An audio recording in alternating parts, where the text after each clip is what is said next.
Hey, what's up, everyone? It is time for our recruiting report with Otis Kirk. He joins me right now. And let's start things off with the Razorbacks having a virtual visit with a couple of guys. They started things off with two future Razorbacks. These guys are already committed. Tell us about that. Yeah, J.J. Hollingsworth is a defensive end from Greenland, 6'4", 250 carriage. Just really had a good junior season out there at Greenland this year. And then Dax Courtney played over at DeWitt, 6'6", 210-pound tight end that just both those kids are committed. They had a lot of other offers to go to schools, but they chose Arkansas. Both are recruiting hard for the Razorbacks right now. What happened yesterday was the Razorbacks had a virtual visit for the 8 in-state kids who have offers. That there's 9 got offers, but Quincy McAdoo is committed to Florida State right now and didn't participate. But the other 8 did, and it was kind of interesting with Dax in the sense that Coach Cooper, wasn't there. Yeah. Coach Urachek was who hosted him. And so, that was different for Dax. He said, he really likes Coop, but, things happen in coaching world. Dax's dad's a coach, so he knows all about the coaching business, how funky it can be at times, how uncertain, Right. But, and then JJ, he was with Coach Odom. Because Derek LeBlanc was with Nico from Maumelle. So he was with Barry Odom, and he talked about what a great deal it was on the opposite end of the spectrum about Coach Odom staying, because he had a chance to leave. And so obviously JJ and everybody was tickled to death that Coach Odom chose to stay at Arkansas. The other candidate, not the other candidates, I'm doing politics. The other Razorback offers in the state are James Joyner, the running back at Parkview. And remember, these are all 2022. Nico, defensive end at Maumelle, Andrew Chamley, from Maumelle, Isaiah Sategna from Fayetteville, Caden Turner from Fayetteville, and then Marion Harris from Joe T. Robinson. And, I talked to, and I know we're going to lead into this. I talked to Andrew Champ last night, Tara, and here's a kid that's 6'8", 285 pounds. His nickname is Big Baby. I'm gonna call him Mr. Big Baby because I don't know if he's 6'8". I say kid. I don't know if he's a kid. If you can call somebody 6'8". His goal is to get up to 300 pounds. He loves the Jones Center because he said 24 hours food available there. 24-hour access. Other than I told him I kind of look like that's where I've been, one of those 24-hour food places. But no, he's wanting to put on 15 pounds and get up to 300 pounds. He's playing basketball.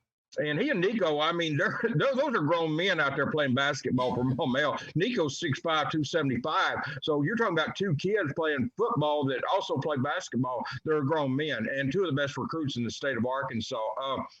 In fact, ESPN has Andrew rated number 1 in 2022 in the state. Some other services, I think every service has some. I think Rivals has Quincy McAdoo, if I'm not mistaken, and I believe 24/7 may have Isaiah Sategna number 1. So you can see what I'm talking about. It's a class that there's about they've offered 9, but there's I could name you 3 or 4 more that I would love to see offered. There's a linebacker, Caden Henley, up at Shiloh that we've talked about on this air. I know Jason and I went up there and saw him play Jason's seen him play several times. Joseph Hyman, the running back at Pulaski Academy. Joe T has a running back, Daryl Searcy. Chase Jessup at Lake Hamilton. There's all kinds of prospects in 2022. It's going to be a great class in the state of Arkansas. But anyway, it was a virtual visit to the person that I talked to, and then Andrew Chamley's mother was talking about how well organized it was. These people didn't know what to expect, And it was so well organized. They really put that thing together well yesterday. I was coming up, one reason I knew about it, I was coming up Razorback Road yesterday, Tara, about, while that was going on, and the Razorback scoreboard was just lit up, and big old deal. And so I asked JJ, I said, what was that scoreboard? And he said that they had stuff on the scoreboard during the virtual visit and stuff. So it was pretty cool because I'm driving up the road and thinking, what is the scoreboard? Yeah. It was going like around noon or so. I don't remember the exact time, but it was during the day, and they had it going. It was cool. So yeah, it was a fun deal for the kids. It's but the biggest thing I can say about it, other than the fact that, obviously Coach Yurchek was there, but it was just organized. I mean, it's just this staff really does things like that. They organize things. It's not just a throw together event last second, let's do this, and it comes off as well. It was okay, but it's okay. But no, I mean, to the degree, to the person, it was talking about how organized it was. They didn't know what to expect, and it just different people had different highlights of it. But the main thing was they all enjoyed all of it. That's good to know. But let's talk about some other guys who weren't on that virtual visit. Let's get to Matthew Golden, 4-star wide receiver. Apparently, you said in your article that he was pretty impressed with Kenny Guyton. Yeah, and that was what was nice about that is because Coach Stepp offered him, but I got to talk to him right after Coach Guyton had come here. In fact, Coach Guyton had just talked to him 2 days before I did. And Matthew just really feels like he's going to do a great job at Arkansas. And he's got over 11 offers. Matthew does. Had a great season down there at Klein Kane this year. Caught 43 passes for over 1,000 yards and 7 touchdowns. And he had more catches than that as a sophomore, and he's 2022 also, by the way.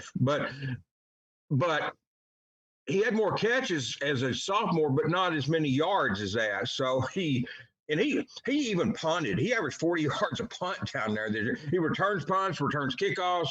He does it all at Klein Kane, and Arkansas's got a good chance at him. I like their chances there. Very good player, wide receiver, would fit in well for what Arkansas does. If Arkansas gets him, 2 of the reasons will be Michael Woods and Traylon Burks. He wants to go where he gets the ball put in his hands a lot, and he watched how much Traylon Burks and how much Michael Woods gets the ball. And Coach Browse is doing, is another influence on him in the fact that he said that's a similar offense to what they run there at Klein Kane is what Coach Browse does at Arkansas. And he loves that offense, and he feels like he can make a quick adjustment to Arkansas with Coach Guyton since he's playing pretty similar offense in high school. Of course, he'll have better people. You obviously in college, in the SEC, you have better people around you than you do at high school. So you have a quarterback, you have receivers, you have offensive line, you have running backs, so you're surrounded with good talent, and he thinks he could really do well in this offense. Well, one more guy we want to mention is Curly Thomas, one of my favorite names we've talked about, by the way. He announced his top 18 teams, and Arkansas seems to be in it. Yeah, we made fun of Keetron Jackson. What did he do? 14? Yeah. I made fun. You did. I did. I joked about 14, but no, he got down to 18. But no, he had 27 offers. He cut 9, got down there. Arkansas is, I think, and I want to say this, and I may be wrong, but I think just glancing at his 18, I think Arkansas may be the only SEC school among his 18. And I may be wrong on that, but and I'm sure somebody will point it out if I am. But he had 58 tackles, 22 for loss, 25 quarterback hurries, and 16 sacks this year. He plays at Fort Worth Nolan Catholic. He's a 3-star, and I don't know how he's a 3-star. I really don't. But he is with I don't think he's rated with rivals. I think with 24/7 Sports and ESPN, both, he's 3-star. And I don't know how, because he had 27 off. This kid is big time. He was born in Arkansas, Tara, by the way. I mean, he was born in Arkansas. It meant a lot to him to get that offer. I will be surprised. And Dax Courtney's recruiting him hard. I mean, really hard. I mean, he's all over him.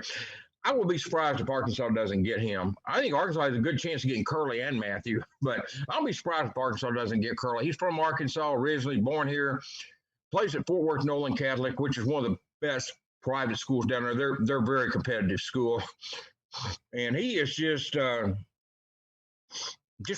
very good football player. 6'5", 6'4", 6'5", about 245, 250, however you want to say. I mean, the weight's floating, but he's around 6'5", 250. So, I mean, he's got the size. He's a defensive end, and, he's going to be a good – all these kids that we talked about 5 players on here today, not even counting the 6 or the 7 that – besides the ones committed, but in the state. But all these kids that I've mentioned, every kid on here today, I think in all there's about 11 or 12 of them, but I think all these kids will be big-time college players. I really believe that. These are all, and they're all 2022, but they're all legit football players. And listen, they're all good kids. I mean, these are really good kids. I mean, Dax Courtney and J.J. Hollingsworth and Andrew Chamley, I mean, Andrew's mom was telling me he helps her with the Pee Wee football, teaching. These little kids in Pee Wee football. I don't know what age she's talking about, but Pee Wee probably, what, 8, 9 years old, Yeah, 10, probably whatever. stuff like that. They're in all, Andrew. I mean, he's 16, but in a big player like he is, they're in all of that. And it's just so good. And then Dax, son of a coach, and JJ just as good as gold. All these kids are. And so it shows you one thing, that Coach Pittman and the staff are recruiting good. They're recruiting, obviously all these are great football, very good football players, but they're recruiting good people in addition to that. So that makes a difference. It really does. I know people says, oh, well, you got to recruit this, that. No, you recruit good people because, they can play. And that's what I think we talked about 11 kids today, and all of them are good kids and good players, very good players. Yeah, that absolutely makes a difference. But Otis Kirk, that's going to do it for our recruiting report. Thanks so much for your time. Okay, thanks, Tara. Have a good day. You too.